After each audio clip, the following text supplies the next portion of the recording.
আল্লাহর খলিল ইব্রাহিম আলাইহিস সালাম যে জামানায় এসেছিলেন ওই জামানায় একজন কাফের বাদশা ছিল। আপনাদের কি নামটা মনে আছে? ইব্রাহিম আলাইহিস সালামের সময় যে কাফের বাদশা ছিল তার নাম মনে আছে? নাম হচ্ছে নমরুদ। নাম কি ভাই? নমরুদ। ইব্রাহিম আলাইহিস সালাম যখন দুনিয়া এসেছিলেন ওই সময় একটা কাফের বাদশা ছিল, তার নাম হচ্ছে নমরুদ। পৃথিবীতে যত নবী রাসূল আসছে, দুনিয়ায় আসার আগেই দুইজন নবীর বিরোধিতা শুরু হয়েছিল। পৃথিবীতে যত নবী রাসূল এসেছেন, দুইজন নবীর দুনিয়ায় আসার আগেই তাদের বিরুদ্ধে মিছিল মিটিং শুরু হয়েছিল। বুঝতে পারছেন? এই দুনিয়া এখনও আসে নাই, নবী দুনিয়া এখনও আসে নাই, অথচ তার বিরুদ্ধে মানুষ রাস্তায় নেমে মিছিল করা শুরু করেছিল, তার বিরোধিতা করেছিল। এর মধ্যে একজন হচ্ছে ইব্রাহিম আলাইহিস সালাম আর একজন হচ্ছে মূসা আলাইহিস সালাম। তো আমরা আজকে ইব্রাহিম আলাইহিস সালাম সম্পর্কে আলোচনা করব ইনশাআল্লাহ। প্রাণপ্রিয় ভাইরা, ইব্রাহিম আলাইহিস সালাম যে জামানায় দুনিয়া আসতেছেন ওই সময়কার বাদশা ছিল নমরুদ। নমরুদ চিরকাল যাবৎ ক্ষমতায় থাকার জন্য, মানে ক্ষমতা ছাড়বে না, আজীবনকাল ক্ষমতায় থাকার জন্য যা যা দরকার তিনি তাই করেছিলেন। নমরুদ আজীবনকাল ক্ষমতায় থাকার জন্য যা যা প্রয়োজন তাই করেছিলেন। তিনি এটাই বলেছিলেন যে বর্তমান সময়ে আমার মতো অর্থ সম্পদ আর কারো নাই, আমার মতো যোগ্যতা দক্ষতা সম্পন্ন সেনাবাহিনী পুলিশ র্যাব আর কোনো রাষ্ট্রের নাই। আমি অত্যন্ত শক্তিশালী, সুতরাং আমি হচ্ছে খোদা। নাউজুবিল্লাহ। আমি হচ্ছে খোদা। এখন আমার এই খোদাই, আমি যে খোদা, এই খোদাকে টিকিয়ে রাখতে হবে আজীবনকাল। আমি যতদিন বেঁচে থাকবো অতদিন পর্যন্ত খোদাই যেন কেউ দাবি না করতে পারে আমি খোদা। অর্থাৎ আল্লাহ তাআলাকে বাদ দেয়া সে নিজে খোদা দাবি করলো, যে আমি হলো সবচেয়ে অনেক দিক দিয়ে উন্নত, আমি হচ্ছে খোদা। আজ থেকে তোমরা সকলে আমারই পায়ে সিজদা করবা।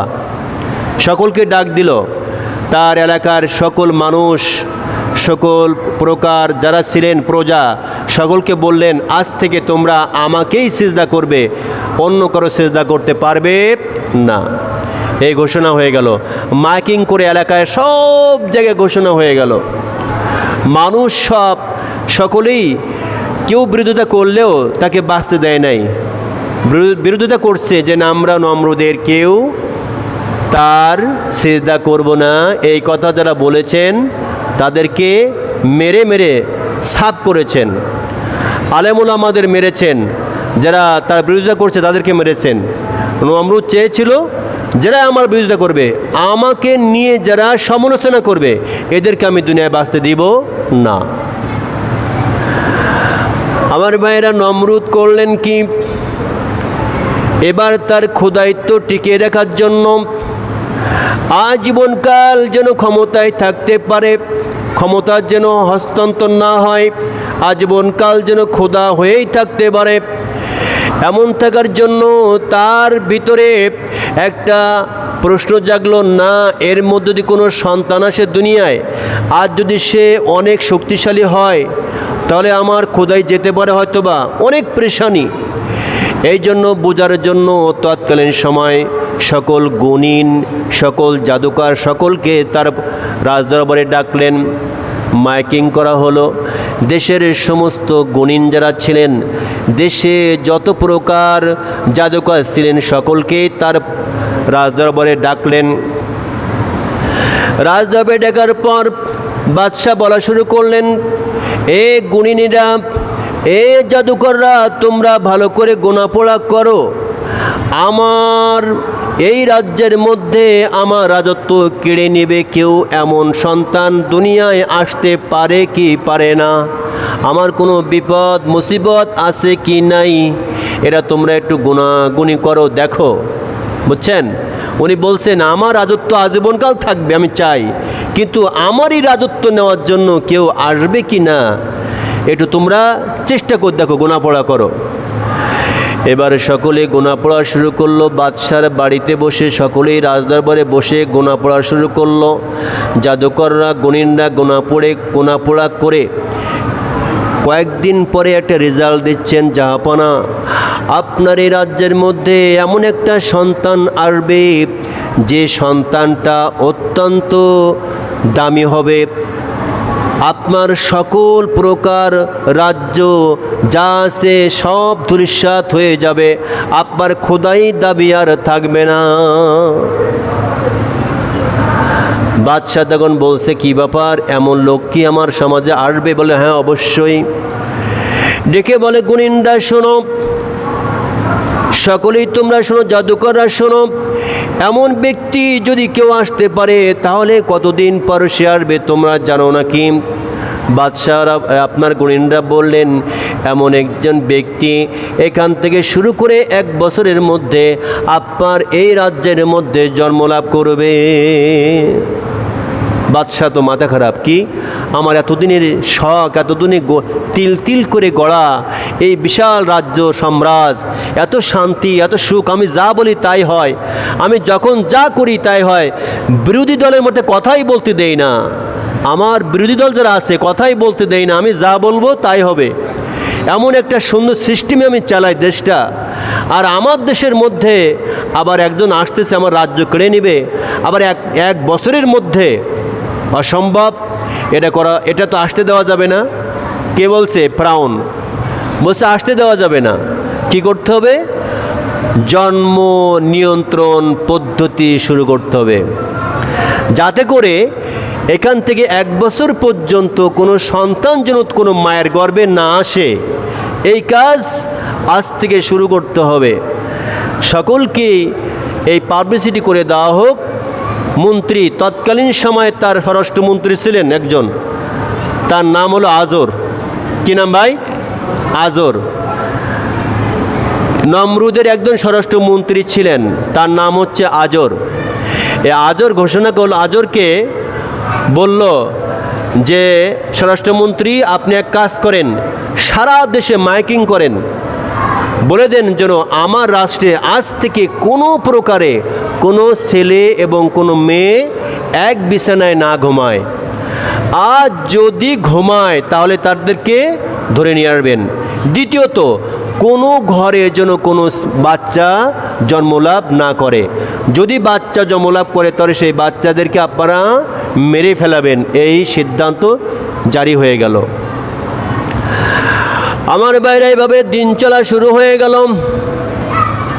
কিন্তু মাকারুয়া মাকারাল্লাহ আল্লাহু খৈরুল মাকিরিন, ষড়যন্ত্র তোমরা যত করো, আল্লাহ তাআলা বলে তোমাদের চাইতে বড় ষড়যন্ত্রকারী, সকল ষড়যন্ত্রগুলো রুখে দেওয়ার মতো ক্ষমতা, যোগ্যতা পৃথিবীতে আমি আল্লাহ ছাড়ার কারো নাই। এবার কি করলেন? ইব্রাহিম আলাইহিস সালামের মা, তার মনের মধ্যে একটা ভাব তৈরি হলো, স্বামীর সঙ্গে একটু মিলবে, কিন্তু মেলা নিষেধ। স্বামী স্ত্রী এক বিছানায় ঘুমানো নিষেধ, একই জায়গায় থাকা নিষেধ, কেউ কোনোভাবে স্বামী স্ত্রী মেলামেশা করতে পারবে না। স্বামী স্ত্রীর প্রেম নিবেদন বন্ধ, কেউ কোনোভাবে স্বামী স্ত্রী একসঙ্গে এক বিছানায় ঘুমাতে পারবে না, কারণ ঘুমাইলে পরে দুজনের মধ্যে মহব্বত হবে, স্বামী স্ত্রী মিলন ঘটবে, ওই সময় হয়তো ফিরআউনের শত্রু দুনিয়া আসবে, এই জন্য সম্পূর্ণ নিষেধ হয়ে গেল। কিন্তু ইতিমধ্যে ওই আপনার ইব্রাহিম আলাইহিস সালামের মায়ের মনের ভিতরে একটা প্রেম যেন জন্মে গেল। হঠাৎ করে স্বামীর সঙ্গে মেশার একটা চিন্তা চেতনা তার মাথার মধ্যে কাজ করা শুরু করলো। স্বামী কই, স্বামী কই? আমার ভাইরা, ইব্রাহিম আলাইহিস সালামের বাবা হচ্ছে, আপনাদের একটু আগে বলেছি যে কথা, তৎকালীন সময়ে নমরুদের প্রধানমন্ত্রী নমরুদ, তার স্বরাষ্ট্রমন্ত্রী ছিলেন আজর, আর আজরের বিবি হচ্ছে ইব্রাহিম আলাইহিস সালামের মা। ইব্রাহিম আলাইহিস সালামের মা হচ্ছে, ইব্রাহিম আলাইহিস সালামের মা হচ্ছে আজরের স্ত্রী, আর আজর হচ্ছে ইব্রাহিম আলাইহিস সালামের বাবা। ইব্রাহিম আলাইহিস সালামের বাবার নাম আজর, আর উনি মা হচ্ছে বাসায়। এখন মায়ের মনের মধ্যে একটা ভাব তৈরি হচ্ছে যে কিভাবে স্বামীর সঙ্গে মিশা যায়। কিন্তু ইব্রাহিমের বাবা আজরকে নমরুদ বলছে, শোনো প্রধান, আমার নিকটতম মন্ত্রী তুমি, স্বরাষ্ট্রমন্ত্রী, তোমার দায়িত্ব হচ্ছে আজকে আমি একটু প্রাণ ভরে ঘুমাবো, আজ তুমি কোথাও যাইবা না। তুমি তো এমনি বাড়িতে ঘুমাও না, এটা ঠিক আছে, আজকে তুমি বাড়িতে মোটে যাইবা না, এখানেই অবস্থান করো, কোনোভাবে যেন কেউ আমাকে ডিস্টার্ব না করে।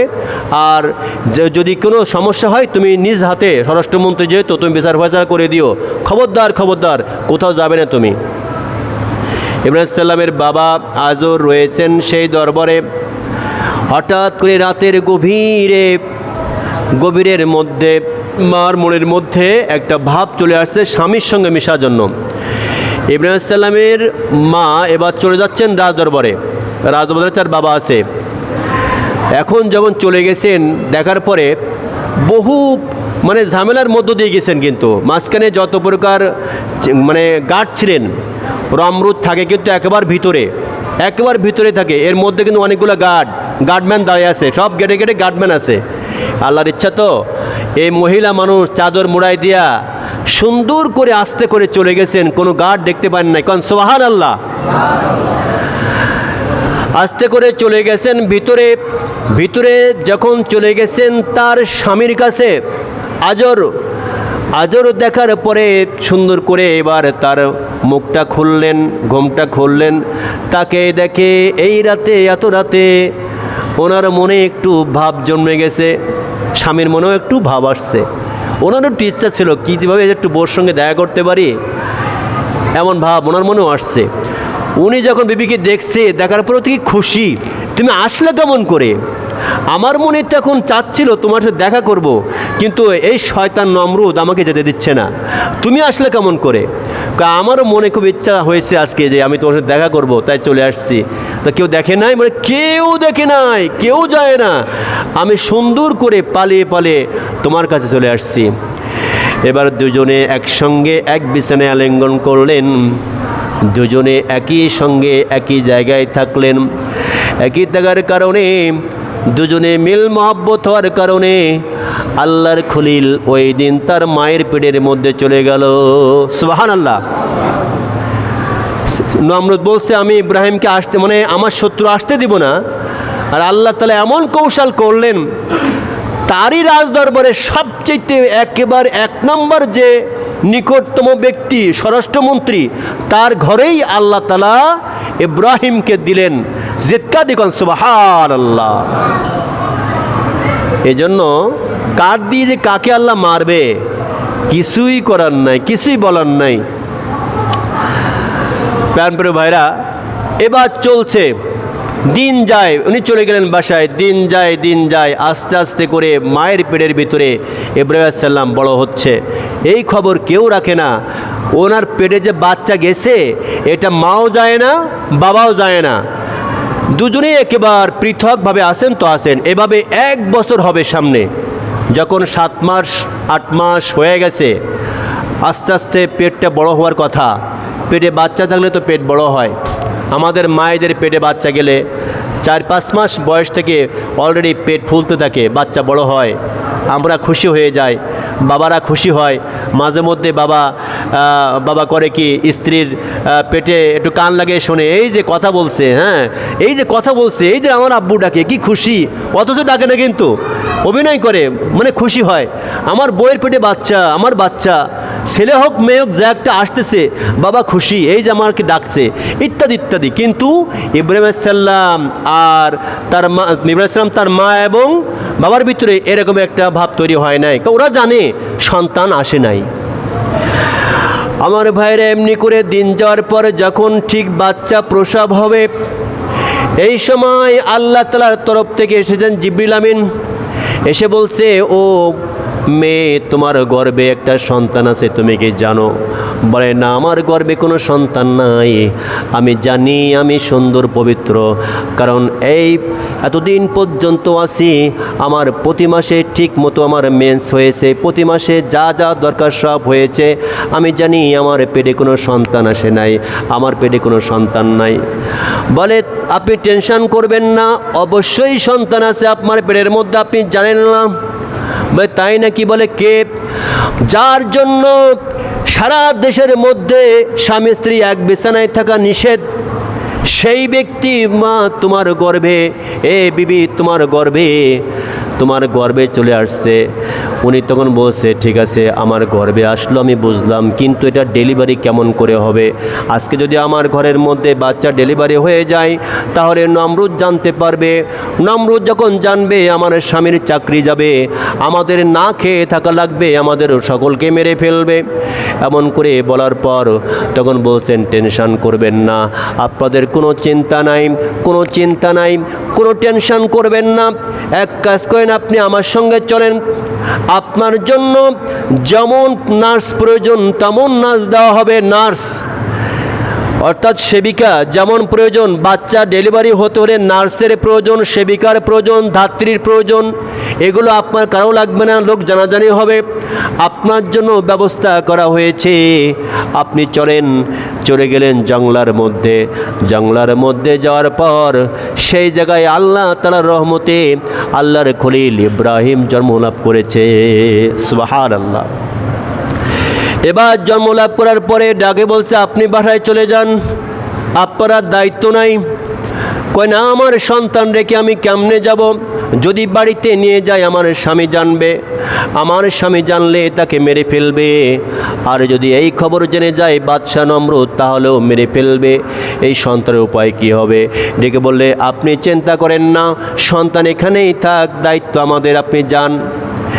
এবার আমার ভাইরা, ইতিহাস বলছে ওই মা ইব্রাহিম আলাইহিস সালামের মা বাচ্চা হওয়ার পরে, আমাদের মেয়েদের দেখবেন বাচ্চা হওয়ার পরে মেয়েদের একটা রক্ত বাইর হয়, যাকে আমরা বলি নিফাস, হায়েজ নিফাস। বাচ্চা হওয়ার পরে 40 দিন পর্যন্ত নিফাস আসবে, এটাই স্বাভাবিক। এই 40 দিন পর্যন্ত মেয়েদের নামাজ মাপ।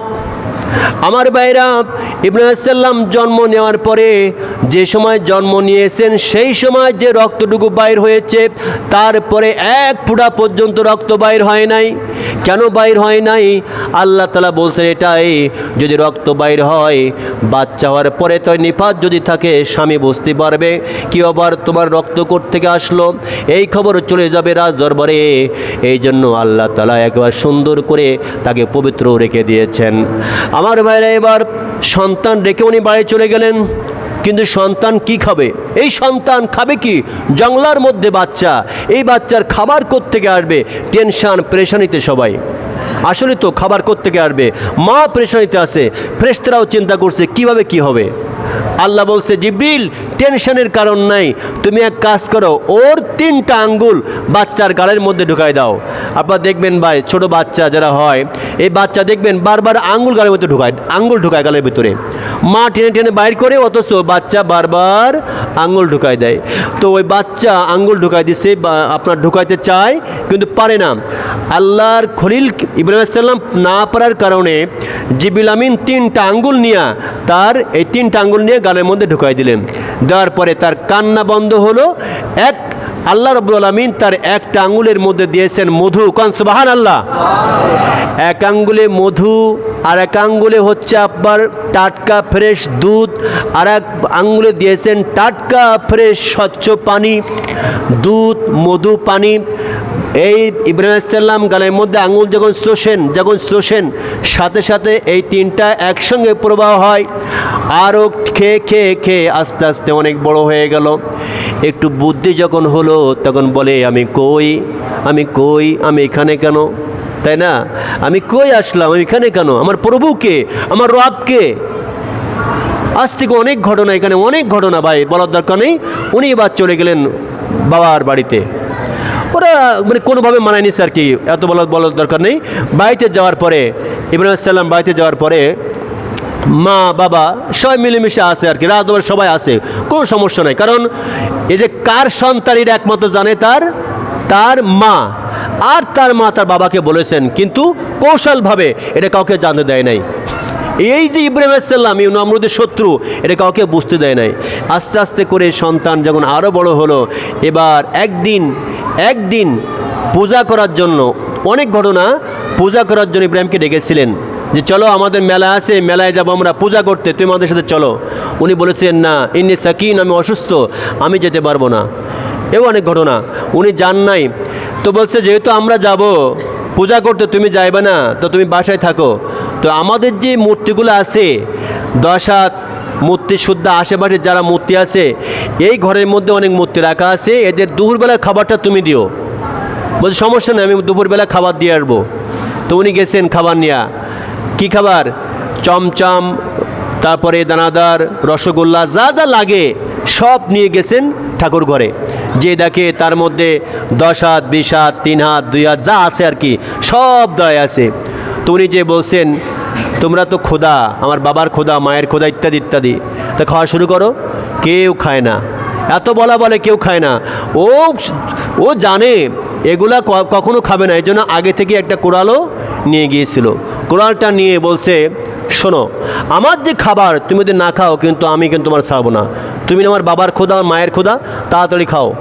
খাইলো না, তার দেশে মায়ের মোটে একবার ভেঙে হাড্ডিগুটি ভেঙে থুই দিয়েছে। সবকটা ভাঙার পরে যে বড়টা ওর গলায় কোড়ালটা বাঁধাই দিয়েছে। কোড়ালটা বাঁধাই দিয়ে আস্তে করে বাইরে চলে গেছে। ওরা বিকালবেলায় চলে আসছে। বিকালবেলায় এসে খোঁজখবর নিতে এবার মোটামুটি গেছেন মায়ের কাছে, ঠাকুরের কাছে চলে গেছেন। যে দেখে ওর মধ্যে সব তছনছ করে এলোমেলো সব। এমন অবস্থা দেখে এবার বলছে কী ব্যাপার, এর মধ্যে কোন দস্যু ঢুকলো, কে ঢুকলো, এমন কাজ কে করলো? সবাই বলে কে আর করবে, ঠিক ইব্রাহিমের কাজ, কারণ ও তো যায় নাই আমাদের সাথে মেলায়। ইব্রাহিমকে ডাকা হলো, ইব্রাহিমকে ডেকে বলা হলো তুমি কি এই কাজগুলা করেছো? উনি বলছে আমি করবো কেন, অস্ত্রী বড়দে সেই করছে। আর মূল কথা, কোরআনটা কার কাছে আছে? সবচেয়ে বড়টার কাছে আছে না? তাহলে ওর কাছে জিগান এই কাজ কে করলো, ওর সাথীদের কে মেরেছে, কে হাড্ডি গুড্ডি গুঁড়া করলো, ওর কাছে জিগান, ওই বলবে। তখন তার বাবা শুদ্ধা লোকজন বলছে, মানে মজলিসের মধ্যে অনেক লোক, তার মধ্যে বলছে তুমি কি বোকা, এ কথা বলতে পারে? ইব্রাহিম সালাম তখন পয়েন্ট পাইছে, বাবা কথা যদি নাই বলতে পারে তাই তার কেন আমরা পূজা করব? এই কথা যখন বলেছে ওদেরা বুঝতে বাকি নেই, এই হলো আমাদের শত্রু, এই হলো আমাদের শত্রু। যিনি বলেছিলেন যে নমরুদের শত্রু আসবে, আর বুঝতে বাকি নাই ইনি হচ্ছে আমাদের বড় শত্রু। নমরুদ বুঝে ফেলল। তো বলছে যে না খায়, যে খাওয়ায় না, যে তার সাথীদের রক্ষা করতে পারে না, তার হাত থেকে মিষ্টি কেউ খেয়ে নিলে সে ঠিক করতে পারে না, তাকে আপনারা কেন পূজা করেন? এই কথা বলার কারণে তারা মোটামুটি তার বিরুদ্ধে হয়ে গেল। শুরু হলো এবার অনেকগুলো ঘটনা। আমরা আজকে অধিকার যাব না, আমরা আজকে এখানে শেষ করব। এখান থেকে আগামী জুমা শুরু হবে ইনশাল্লাহ। প্যানপুর ভাইরা, তাহলে ইব্রাহিম সাল্লামের কাজ হচ্ছে আল্লাহর জমিনে আল্লাহর দিন কায়েমের আন্দোলন করা, কাজ করা। সে দুনিয়ায় না আসার আগেই তাকে আসতে দেবে না বলে আল্লাহ তাআলা আপনার নমরুদ কাজ করলো, অথচ তাকে দুনিয়া আল্লাহ তাআলা পাঠিয়ে দিল। সুতরাং ইসলামকে নির্মূল করার জন্য, ইসলামকে দুঃসাৎ করার জন্য, উঠিয়ে দেওয়ার জন্য যারাই চেষ্টা করেছে পৃথিবীতে তারাই ধ্বংস হয়েছে, ইসলাম ধ্বংস হয় নাই। সুবহানাল্লাহ।